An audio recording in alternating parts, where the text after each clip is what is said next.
Midi rime avec la sortie des cours à Libreville. En colonne couvée, les élèves marchent en direction des arrêts-bus pour allier leur domicile.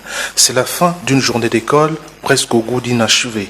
Avec les perturbations enregistrées dans le système éducatif gabonais, nombreux sont les responsables d'établissements scolaires qui ont dû revoir leur mode de fonctionnement depuis quelques mois. Nous avons ici à l'Immaculée des enseignants qui ont des statuts particuliers. Par exemple, des expatriés qui viennent faire cours. Nous avons dans le groupe des Gabonais, nous avons des stagiaires qui ne marchent pas encore, donc qui sont venus faire cours. Et nous avons des vacataires qui viennent nous porter main, qui sont aussi en train de faire les cours. La résistance des enseignants grévistes crée des dysfonctionnements non négligeables par endroits, mais par ici, tout à l'ère d'une saison hors de menace, l'heure est au cours d'allemand et l'enseignant de service est un professionnel à la retraite qui se désole de la tournure des événements.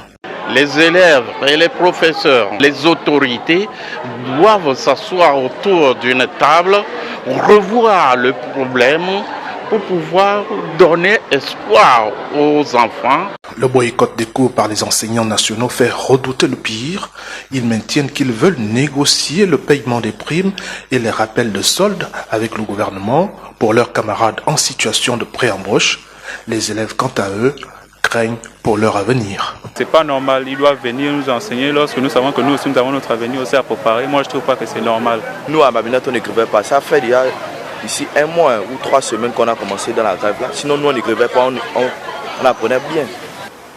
Face au maintien du mouvement de grève des enseignants, le gouvernement répond par la fermeté. Point de négociation avec les grévistes en reprise des cours.